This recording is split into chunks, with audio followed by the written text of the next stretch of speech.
From the heart of Philly, this is CBS News Philadelphia. All eyes are glued to the skies as the search for answers about those mysterious drones continues. What authorities are asking people not to do if they spot them in their neighborhood.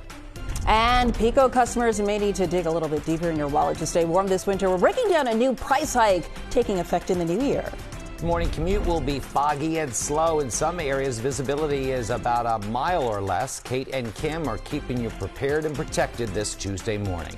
Good morning, everyone. Welcome to the news at 7, streaming on CBS News Philadelphia and on Philly 57. I'm Jim Donovan. And I'm Janelle Burrell. Welcome to this Tuesday. We're going to start with that next weather forecast with meteorologist Kate Bilo.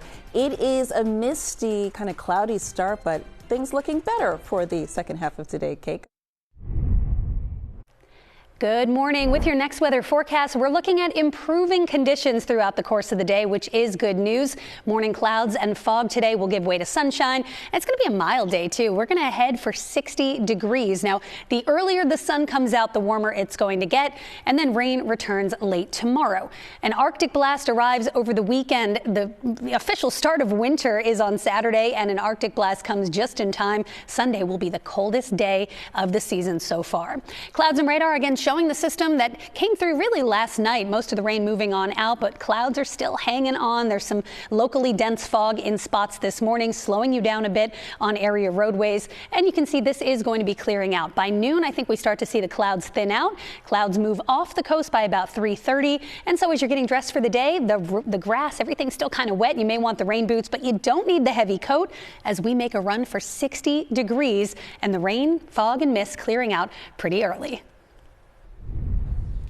All right, now time for some next traffic. We do finally have one lane of traffic getting by on Route 422 eastbound at Oaks. That is because of a car fire that is off on the right shoulder and also blocking a right lane. As you can see, things are slow in the area right now. So if you just want to avoid all that, you have Route 29, Black Rock Road, and Egypt Road. Those will be your alternates. We are still dealing with this crash on the Schuylkill westbound at Route 202 in King of Prussia. That right now is off on the shoulder, but drivers be ready to move over to the left to give them room. Earlier, we had a crash with a down pole and wires on Route 130 northbound between Florence Columbus Road and Hornberger Avenue. At first was blocking one lane. Now crews have closed all the northbound lanes. So your alternates around that are going to be I-295 and the New Jersey Turnpike. We have good news, though, in Belmar. I-295 southbound at Route 42. We had a crash there, but that has been all cleared out. Even better news in Bethlehem. Since 1:30 this morning, we had a crash that had all eastbound lanes of I-78 closed at Route 412, but all lanes are now open. That crash has been cleared out. Jim? Thank you, Kim. Small Christian school in Madison, Wisconsin is closed today. That's after police say a 15-year-old girl brought a gun to school and opened fire, killing 2 people and injuring 6 others before taking her own life. Devastating story here. Detectives are now combing over the young teen's writings to see if they can determine a motive. CBS News correspondent Naomi Ruckham has the latest on the investigation as the community there grieves. Singing, prayers, and tears at a vigil last night as a community in Madison, Wisconsin comes to grips with a tragic school shooting. Got a call coming in at Abundant Life Christian Church that's advising someone was shot. Police arrived minutes after a second grader called to report an active shooter just before 11 a.m. at the small, private Abundant Life Christian School. Don't let that soak in for a minute. A second grade student called 911. This 6th grader said he heard the gunshots while sitting in English class. We heard them and then some people started fighting and then we just waited till the police came. Police say 1 teenage student and 1 teacher were killed.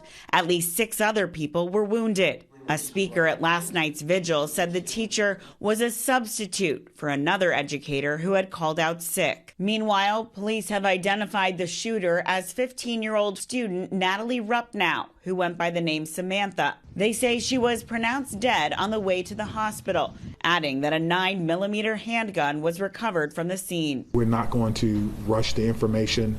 We'll take our time to make sure that we do our due diligence. Investigators have searched the 15-year-old's home, and they say her family is cooperating with the investigation as police try to determine a motive. The shooting comes during the final week of classes before the school's Christmas break. Police say at least 2 of those wounded in the shooting have been released from the hospital, while 2 students have life-threatening critical injuries.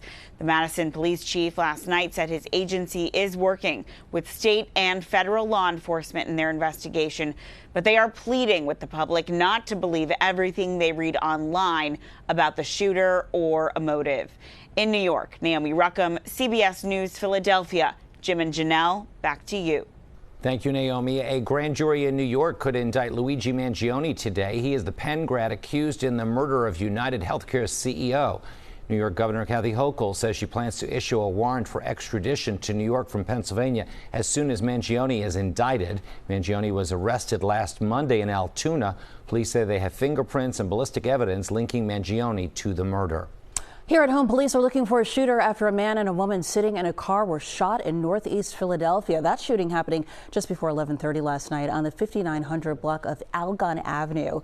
That's in the city's Longcrest neighborhood. Investigators say the couple was in the car when someone fired at least 22 shots. They were taken to Temple University Hospital, where they're listed in stable condition. Well, Philadelphia's Mayor Sherrill Parker says public safety remains a top priority for her administration, and that she will not allow the city to fall backwards when it comes to tackling gun violence. The most recent rash of shootings happening last Friday afternoon near the ice rink at City Hall, where 3 teenagers were shot. All are expected to survive, and police now say they have made an arrest in that case. Over the weekend, though, 24 people were shot in 11 separate shootings. 4 people were killed. This is not an anything goes. City of Philadelphia, it's just not going to happen. We will bolster our resources here as well as across the city to address the episode of violence that we saw over the weekend. Now, according to police data, homicides are down in Philadelphia since the start of the year. Philly PD reports 251 homicides. This time last year, there were 398, which is a significant drop from 2021, when police reported 562 homicides in the city. Turning now to the latest on those mysterious drones in our area. There have been more sightings, but not many more answers. That's right. And now there's a promise for more help from the federal government to try to determine what's been going on here. Meanwhile, authorities, they're asking people not to take matters into their own hands. Our Howard Monroe joining us now with the latest. Howard, good morning. Yeah, good morning to you, Jim and Janelle. The FBI and New Jersey State Police are asking people to not shoot into the sky in an attempt to take these objects down. They say some of them could be small planes. They are also warning people to not shine lasers into the sky. Some pilots have reported being temporarily blinded while flying. Lawmakers in New Jersey continue to push for answers as to who is flying these objects, but so far the FBI and Department of Homeland Security has only said there is no cause for alarm and there appears to be no national security threat. New Jersey Governor Phil Murphy met with state police over the weekend and surveyed the aerial activity. He says he understands the concerns and is working to get answers. After asking for assistance from the White House, he says more federal resources are coming in. President-elect Donald Trump is also now weighing in. He agreed that he doesn't believe that there's any foreign connections, but says the U.S. government needs to be more forthcoming. I think they'd be better off saying what it is. Our military knows and our president knows. And for some reason, they want to keep people in suspense. I can't imagine it's the enemy, because if it was the enemy, they'd blast it out. Even if they were late, they'd blast it. Something strange is going on. For some reason, they don't want to tell the people, and they should. This has been 24/7. I can't walk out that door and somebody not stop me and say, tell me what's going on with the drones. And I get that completely. It's unnerving. The FBI says it received a few thousand tips regarding drone sightings in several states. The White House National Security spokesperson said investigators are still checking out about 100 of those, but he says so far there appears to be no illegal activity. Jim, back to you. Thank you, Howard. More than 100 township workers in Upper Darby may soon walk off the job. Yesterday, the union that represents sanitation and maintenance workers voted unanimously to go on strike. Contract between the township and the union expires on December 31st. The union tells us that it is bargaining around the clock, but so far, no agreement has been made. Well, brace yourself. Your PECO bill is about to go up. The Pennsylvania Public Utility Commission approved rate hikes starting January 1st. So here's the breakdown for an average household that uses 700 kilowatt hours per month. You're looking at a $13.58 increase. That brings the average residential bill to just shy of $150. For natural gas customers, most will see their bills go up by about $12.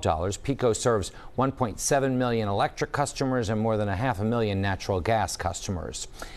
$740 million. That would help to pay some of those new energy bills. That's for sure. That's just how much tonight's Mega Millions jackpot is worth. That's the largest prize for the month of December in the game's history. The last time the jackpot was this large was at the end of the year. Was back in 2013 when a $648 million jackpot was split between winners in California and Georgia, coincidentally on December 17th. The cash option for tonight's drawing is roughly $342 million. So good luck to all of you playing tonight.